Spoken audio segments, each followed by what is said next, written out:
Commissioners. And we'll do a roll call. Commissioners. Brad? Present. Doug? Present. Mark? Right up here. Steve? Present. And myself. Thank you. And next we have Mayor Winnup, who's going to do oath of office for a new Board of Aviation Commissioner member. Mayor? All right. I learned the other day this is not as easy as it looks. It is easy to read this too quickly, so I will try to go slowly so you can follow along. Okay. Just like that, it starts. We need to So stand. if you would please, one time. One at a time. Oh, we're going to do one at a time? Yes, sir. It's about a pressure. Raise your right hand, repeat after me. I, Mark Pillar, I, Mark Pillar, do solemnly swear do solemnly swear that I will support that I will support the Constitution of the United States the Constitution of the United States and the Constitution of the State of Indiana, and the Constitution of the State of Indiana, and that I will faithfully, and that I will faithfully impartially, and impartially and honestly discharge the duties discharge the duties of my office as a member of my office as a member of the Aviation Board of the Aviation Board of the City of Columbus, of the City of Columbus, according to law according to law and the best of my ability, and the best of my ability. so help me God. So help me God. Well done. Thank you, Jim. Thank you. Okay, Brad. We got three of these. I've sworn thousands of times. I mean, Never mentioned. uphold and defend the Constitution is what I'm used to. You can do whatever you want. I mean, it's still good. Okay, I, Brad Davis, I, Brad Davis, do solemnly swear do solemnly swear that I will support the Constitution that I will support the Constitution of the United States of America of the United States of America and the Constitution and the Constitution of the State of Indiana, of the State of Indiana, and that I will faithfully, and that I will faithfully, impartially, impartially, and honestly and honestly discharge the duties of my office discharge the duties of my office as a member as a member of the Aviation Board of the City of Columbus, of the Aviation Board of the City of Columbus, according to law according to law and the best of my ability, and the best of my ability. so help me God. So help me God. Congratulations, and thank you. Okay. Van Klompenberg. I, Doug Van Klompenberg, I, Doug Van Klompenberg, do solemnly swear do solemnly swear that I will support that I will support the Constitution of the United States the Constitution of the United States and the Constitution of the State of Indiana, and the Constitution of the State of Indiana, and that I will faithfully, and that I will faithfully, impartially, impartially, and honestly and honestly discharge the duties of my office discharge the duties of my office as a member as a member of the Aviation Board of the City of Columbus, of the Aviation Board of the City of Columbus, according to law according to law and the best of my ability, and the best of my ability. so help me God. So help me God. Congratulations. Thank you. I'd like to swear you in, but thank you very much for your service. Thank you. Continue your service. And same to you, Mr. Kushner. So, that's it for me, right? Yes. Okay. Thank you, Mayor. Well, I'm going to have to run. I apologize for exiting quickly, but again, I appreciate everything you guys do, and we'll be in touch. Take care. Thank you. Next on our agenda is election of 2016 Board of Aviation Commissioners officers. So I will open the table for nomination of officers for this year. Question for Brian. When Dick said that we have to elect the officers at the first meeting, is there any prohibition against electing and then re-electing as you decide to change, or can you Yes, only elect once a year? Is that correct? I talked to Mary. We had the idea that we were going to wait and give the new members time to break in and have an executive session, but Mary checked the statutes for us, and we cannot do that. We have to elect our officers for the Indiana year statute requires at this that meeting. the president and vice president be elected in the January meeting, the first meeting of the year. Is there any prohibition against then having additional elections throughout the course of the year? If officers then choose to resign, there is a process to replace them through the statutes. So, But they would just be resigning as an officer, correct? They would still be on the board. correct. Okay? All right, So the table is open for nomination of officers for the 2016 BOAC. Do any of the new board members have any strong feelings about becoming an officer immediately? I have no reservations. It'd be better if we had somebody that's been here a while, be in charge, but, I would agree with that. yeah, we're not dummies. Just my opinion. Yeah. I agree with that. Yeah, and that seems like a logical progression. Somebody make a motion for something. For the president, vice president, and secretary, Correct, yes. and I'll make Dick Gator for president. Second? All in favor? Opposed? Same sign. And Vice President? Make a motion, Steve Fishelberger is vice president. I'll second that. All in favor? Aye. Opposed? Okay. Secretary? Now, is there any prohibition against one person holding two offices, Mary? I don't believe so. The only offices that have to be filled at this meeting are president and vice president. There's no mention in the position of secretary. Why don't we, I suggest we let it stop there and proceed. And there's no, typically, I think there's some FAA documents and things that a secretary is called out to sign. So that we can at least assign the secretary tonight, I'd appreciate it. So we don't have a concern with that. Yeah, I would agree. Well, There's not a lot to the secretary position. I'll volunteer. So, Melinda handles all of your duties I'll for you. volunteer to do it if you want.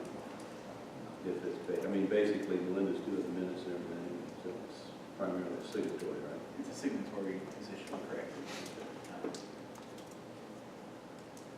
Yeah, not necessarily a lot of extra time associated with it, except the committee meetings, the ancillary meetings that we have. So that's it. No one else wants to do it right now, I'll volunteer to do it. One of the other board members have an interest in becoming secretary is I was thinking as the retired guy, that could come out here and do that kind of thing without, somebody having to leave work or something like that. I would go ahead and volunteer for the position. I nominate Mark Pill. As the working guy, I second that. Okay, we have new officers. We need to vote on that. Pardon? motion on that. I'm sorry, yes, need a motion on Mark Tellison. You have a motion, yeah. All in favor? Aye. Opposed, same sign? Okay, Thank you, Mr. Shield, retired Mark Pill. okay. We have myself as president, Steve Fishelberger as vice president, and Mark Keller as secretary. Thank you, gentlemen. Can I make a quick comment? Any The comments, The public? city website needs to be updated because it currently shows Mark Pillar as the president of the board. I'm not sure how that happened, but it would probably be a good thing to get that synchronized. How'd you do that work? Yes, ma'am.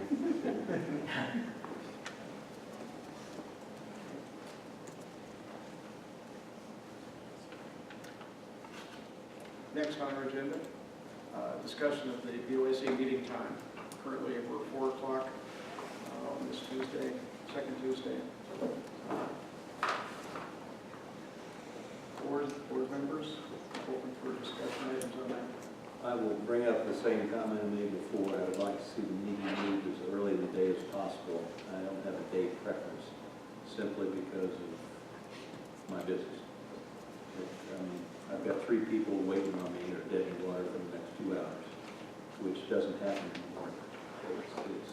It's a struggle to get to meetings more often than And again, earlier, by an hour or so, Steve? not. No, earlier in the day, 8 o'clock in the morning. Oh, okay. Before the day goes, gets wound.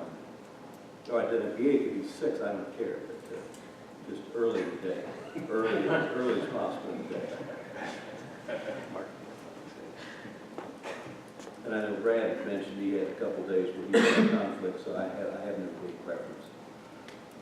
Can we put this on as a discussion-only topic to allow the airport board members to think about it and talk about it? Because I'm not sure you were aware that this was a discussion, so.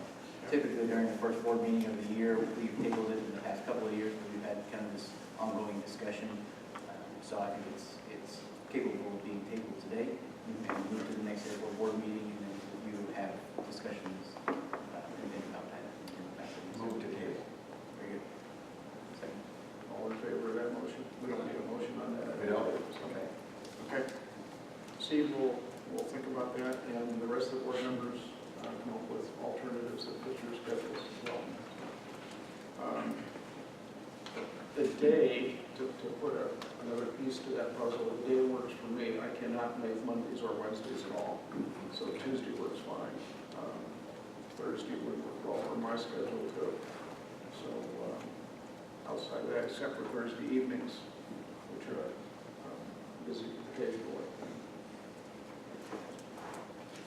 But I think I'd like to keep the meetings in the day so that other departments are open and we have at least access to resources. Evening meetings will wind up in a lot deferred because you can't reach people with information. Has this been as much of an issue since our meetings have become shorter in the last year? It's not the length, it's the time. Like I said, I've got 3 people sitting in bed and walk away. They can't do anything until I get to the understand. They haven't changed since we got there.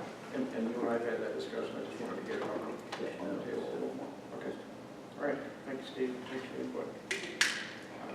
That's the kind of a thing that we can have one-on-one discussions around if you have some concerns. Okay. Next is approval of December 8th, 2015 regular meeting minutes. So moved. There's a second, you probably not, have you had a chance to read those yet? Tell them? I chance to read it, it wasn't in attendance. Yeah, you can't vote on that, can you? Sorry. Steve and I can vote, I guess, so I'll second that. All in favor? Aye. And approval of the December 21 special meeting minutes. So moved. Second. All in favor? Aye. And the January 2016 claims docket. Linda and Brian Steve, answered you all my have questions. good so- observations on there. So. Yeah, Steve's already answered or asked all his questions. Okay. We typically, for the new board members, typically what I'll do is I'll go through, and if there's anything out of the norm that we purchased, any large ticket items that we purchased, I'll go through kind of and explain what those were. Fortunately, for the month of December, you won't see a lot of those. Most everything was standard operating procedure for us. Yes, sir. The tools. Why is on first page? Yeah, the guys needed some additional tooling down at the maintenance shop there, what you're talking about. Over here. Yeah, some of our maintenance staff, we had some end-of-the-year funds in our maintenance tools, and we had a new air compressor over at Henry Charlie, and a couple of those items, none of which were major ticket items. We do have some major ticket items that we were able to encumber, and you'll see those coming over the course of the next 6 months when we purchase those items, new rotary brushes, and new heating, new heater units for the East Terminal building heater, as well as the building that we lease at Arnold Street. We got a unit for over as well. Which street? Arnold? Oh, Yeah.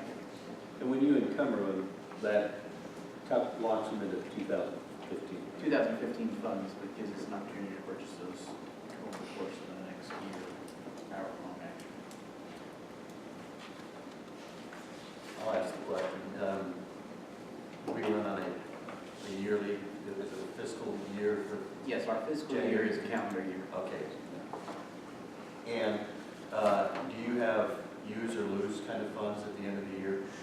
Yes, at the end of the day, it's all airport dollars, so we have our own bank accounts, we're not necessarily tied into the city, so if we don't use them, it's still in our bank account. If we use them, it's all out of our own bank account, so it doesn't quite make as big a difference. The only positive in that is that we can encumber some of those funds, so we have, if we have another big project or something that pops up this year, then we won't have to take it out of this year's dollars. Last year, we were able also to encumber the final grant matches for the runway project. So we're not quite done with the runway project. We have about 50,000 or so match. We were able to encumber those from 2015 dollars from our 2016 dollars.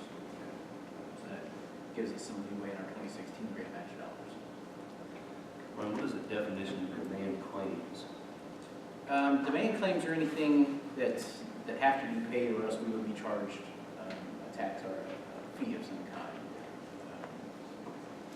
Duke, those, yeah, late fees, Vectren, credit cards that are going. So the demand claim, or the regular claims would be, kind of give an example of a regular claim. Regular claims can be anything that's paid the week before you, so like the one I emailed out to you separately, those are the regular claims. Anything that doesn't have to be paid, until the board meets. So those are the regulars. Thanks. Any other comments on the claims? Just one question for clarity. Are the demand claims all periodic, or are there separate items? Most of them are going to be periodic. Well, not things like tools. No, not things like tools, but typically they are ongoing. They're your utility bills, your credit card bills. Anything that's going to be due prior to the beginning of work is going to incur a late charge because we have to pay the late charges. You can pretty much interpret that from the category, from the vendor name over here as well. So, Who got the shotgun? Who got the I shotgun? did. Just kidding. I just need to know. That's just, Okay, thank you. New business, Discussion. discussion. I'm sorry. We need approval on this? Yes. Okay, prior approval on the January 16 claims back. move to approve. Second, Second. all in favor? Aye. Aye. Opposed? Thank you. Discussion and request for approval on credit card acceptance. This has been something, kind of an ongoing issue that we've dealt with over the course of the last couple of years, especially now with the terminal remodel project. We've got a lot more interest in utilizing conference room space than we previously had. A lot of issues with getting the payments from individuals, whether that's check or cash. Everybody seems to want to use credit card. We also have a couple of tenants on the field that want to utilize their credit cards to be able to pay payments and such. There is a government, PayGov.US, that's come into the city, and in fact, Melinda just went to a training yesterday on it, so if you want to explain that process a bit more. PayGov is actually located on the south side of Minneapolis, so we're 35 miles away. They provide us with the swiper machine, which just connects through USB onto our computer. They charge a 3% user fee, however, that never mixes with our funds. When someone runs a transaction, the 3% goes to PayGov, and the rest of it is EFT into our bank account. Police department is also going to use this company. It basically makes it, most corporate companies have credit cards now. Credit cards are easier for them to use versus trying to get paid through their system. And then a lot of the pilots or hangar owners travel when they're not here, so it makes it much more convenient. They can either come in and swipe, they can pay over the phone, or they can actually contact PayPal and enter it online. Clarification or whatever, would we be able to use this for payment for our lease spaces? Yes, you can use it for any payment that's coming in. Any payment coming into the airport. you can use it. But again, it would incur 3%.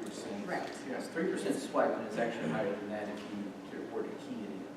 So it's something else to think about. But again, those dollars never mix. The amount of dollars that they would spend on the hangar, or on the lease of this room, it will be in one account, and then that credit card fee will still be charged to that end user, will be separate from that. Right. And we can charge a convenience fee like many of the city, like not city utilities, but some of the others. Parks and Rec. Parks and Rec charge a convenience fee for it, and no one seems to object it. At my church, you can donate, and but then a lot of people will pay that convenience fee, so the church gets the full amount.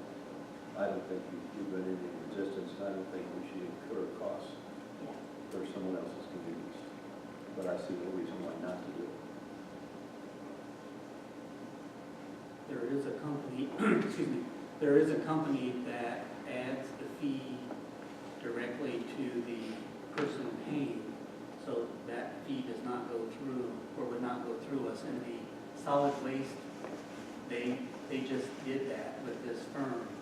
And any of the gate fees that are charged when you go into the landfill is being added on to the customer's transaction, and it doesn't go through the company. And I can't recall the name of that company, but there is such a thing out there.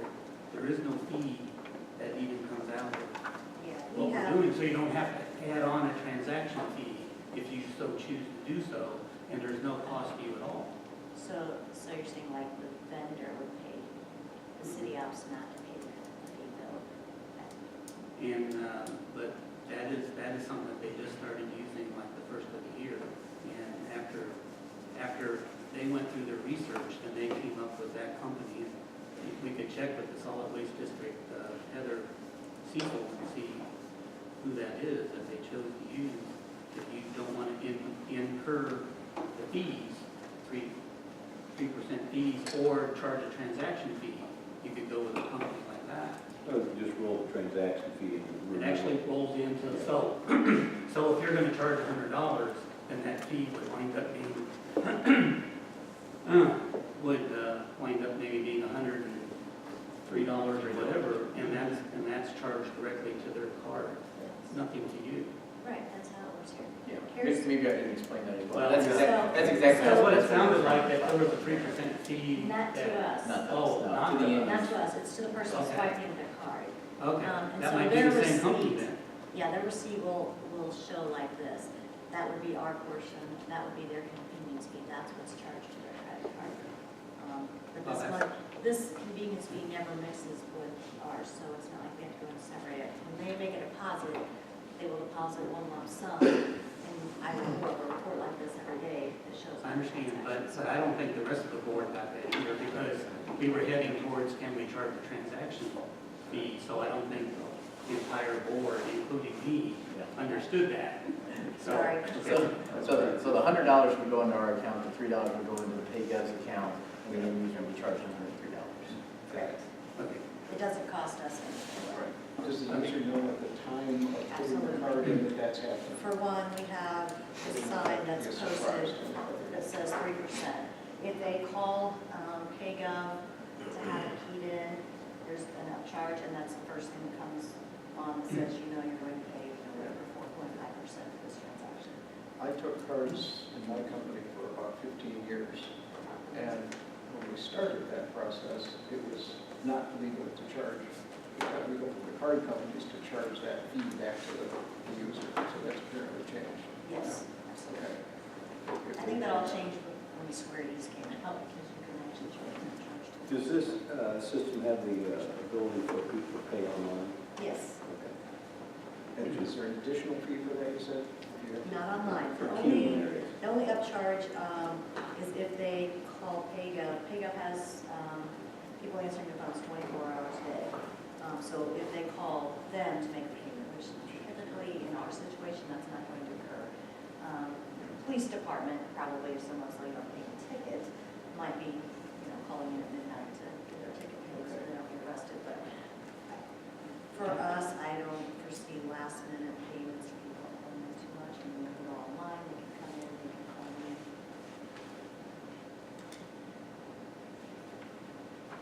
Additional discussions? So kind of a public sort of thing, so I'm going to ask for any public comments on the ability to use cards for payments to the airport. You have to give Ben the money, so you have to go up and swipe the card in the tower. Just to get it cleared for takeoff. Perfect. That's called user fees, brother. You ever hear that? It's called Ben's fee, that's out. Any comments from the public, please? Would there still be, the ability to pay without a credit card, like check or cash. I don't think that would change our cash and check acceptance at all, would it? What, I'm sorry? State cards wouldn't change the fact that we accept cash and checks. No, no, or anything like absolutely that. not. Don't need a special card for cash.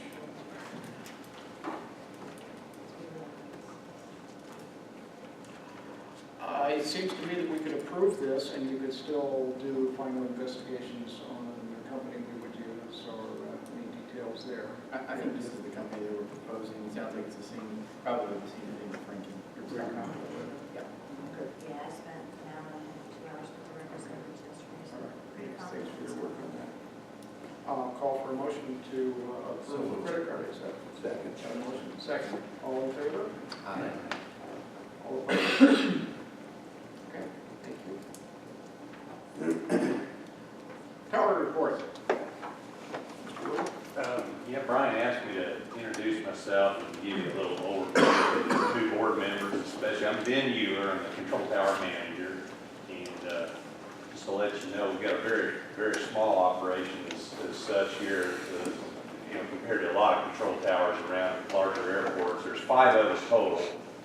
Myself and 4 controllers, I'm a controller also, but I just have to wear the hat of manager too. They have various levels of experience, but they all have a minimum of about 15 years of air traffic experience, each one of them. One of them is like myself, retired from Indianapolis, approaching tower, and then came here after that. The other 3 have military background. They've been here for a number of years. One of them's been here for the 3rd time, in about 15 years garrison. So he's on his 3rd stint at Columbus now. We have a great relationship, in my opinion, with airport management here and the board. We've always been working together. My company really would like me to stay quiet at these board meetings. It's been put out there because they've had a couple of air traffic managers out in the field overstep their bounds before, kind of embarrassed the company. So I'm more than happy to provide information, answer questions.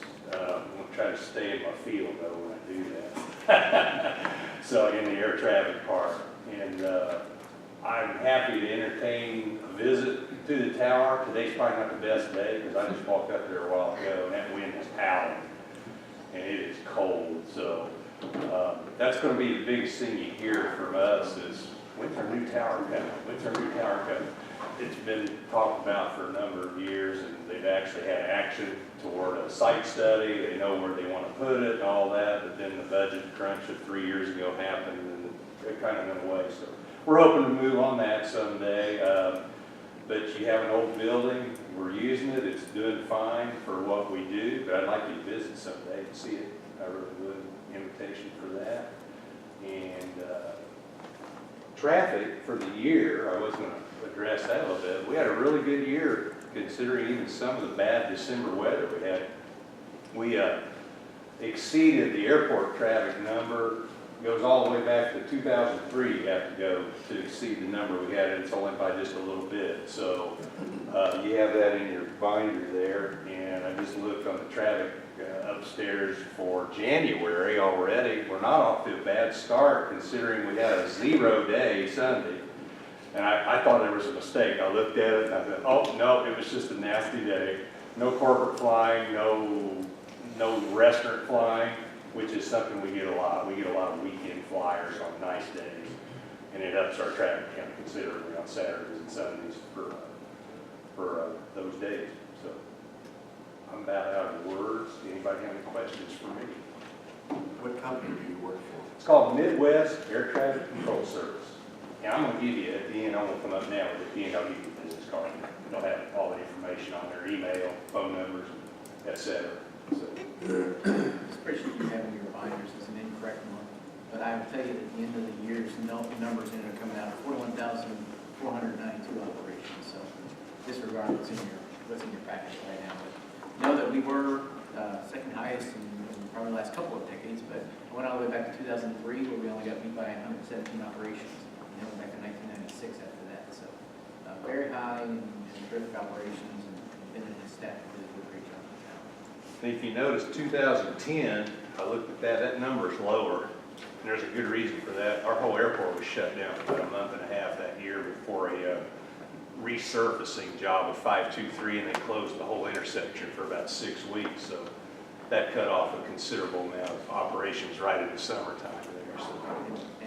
And we actually also closed this summer, this Yeah. summer for, what, 8 days or 9 days, so a good year with 9-day full closure and crossing runway that was closed for 5 months, so Overall, I think we did pretty good. Was it five? something like that. Almost, 4. yeah. Yeah. Just look at me. Cringe. I think we're seeing it. So good numbers, and we'll get the accurate year-end numbers for you in the next airport board meeting. Thank you, Ben. Thank you, guys. Attorney's report, Mary? There's not really anything to report. Mary's had her contract, and I had reviewed her contract, and I actually got it written down with me, unless you have a copy. It's the same contract that we had reviewed in the past, previously. Still Sharp activity showing Washburn, the numbers did not change. The retainer fees did not change. All other, I think, items were exactly the same. So if you'd like to pass that, again, we've reviewed it, and the city attorney has reviewed the contract. Yes, it has been reviewed by the city attorney. Although I've got to bring it here to sign it. I'll go run the printer. Do we need to sign that this month? It does need to be approved. Okay, so we do need to approve that in here. Look for a motion to approve the attorney's contract for 2016. Second. Moved and seconded, all in favor? Aye. All opposed? Sorry, gentlemen, I forgot to ask that. Okay. Mary, thank you, and thank you for your advice today. So we didn't all get arrested after the meeting for not doing what we were supposed to do. All get arrested. Okay, some of us. Okay, our manager's report. Mr. Brownell? Okay, excuse me, Dave. Ben did something that I intended to ask for and forgot to. Ben introduced what he does and who he is and a little bit about the background, so if you would. I kind of figured that out. Okay. Thank you, Dave. Welcome, everyone. My name is Dave Bonnell. I work for Holden Farm Management Service. I'm the airport's farm manager. I think this is my 14th year here working for the airport board. Basically, Halderman's is a family-owned company out of Wabash, Indiana. There's 25 fieldmen within our company, all spread out through mostly Indiana. We've got a few in Ohio, one gentleman in Michigan. We manage about 700,000 acres. And we also do, besides the management, we do real estate work and everything's farming related. So that's what I do. My background, I grew up here in Columbus, live a mile east of the airport. I also have my own farming operation, livestock operation, so pretty much hands-on and close enough I can be here kind of whenever the need arises. So that's a little who I am and who Halderman's is. If there's ever any questions, welcome to call me, anyone at the Wabash office. Go through Brian, just come direct to me, however you need to do it. So that's kind of where we're at. So my January meeting's usually the most I ever talk to about everything. I'll give you information every month. And if you ever need more, let me know about what's going on with the farm and how crops and everything are going on. But January is our big planning month as far as getting set for our 2016 season. I sent you've got copies of the reports. I did some budgets for our irrigated acres, which we did custom hire. And so that's the biggest part of the income for the farm. The dry land's all cash rent. We manage that a little differently. We do prepays. There's a recommendation in there for that. I got support basically by prepaying our chemicals and seed. We're saving about 10% for the airport. in my report, I documented what we received last year, which was right at 10%. We're not going to prepay our nitrogen fertilizers this year. Those seem to be coming down, so there's not any urgency for us to prepay those. So that's, I've got that budgeted, so you know what we're looking at, but I'm not asking for any prepay at this time for that. So, question-wise, as far as looking at how we laid out our irrigation pivots, I looked at doing 2 pivots with corn, which had slightly a higher return for us. And then put one of our pivots back to soybeans. Kind of split up some of our expenses and everything. Give us a little more balanced basket in terms of crops. And we don't know for sure how the year's going to turn out, but that gives us some balance going through. So that's where I'm at. I mean, there's a lot of details there. I mean, tell me what you would like to know more about. I can present that. Hey, one question on the first paragraph regarding your 2016 budget. Mhm. A net return per irrigated acre was corn, soybeans, and wheat double crop. Right. How do those numbers, projected numbers on a per acre basis compare to the actual 2015? They're down probably $50,000 an acre. Everything, we're probably, I guess that's something to talk about probably over the next year or two. We're probably going to face probably the toughest times we've had. We've come off the last 5 as being some of the best years we've ever had at the airport in terms of crop incomes. We're going into just a pretty tough road here to go. We're looking at, as you'll see down here on the bottom, we are still talking with some specialty crops. We're talking with some producers for potatoes. Actually, I just got a text message today. We're going to talk with some growers for pickles tomorrow about maybe leasing some ground. It gives us a little more, a little higher return with a little less risk. But those are, until we get contracts secured, they may or may not happen. That's why the corn and soybean budgets are in there.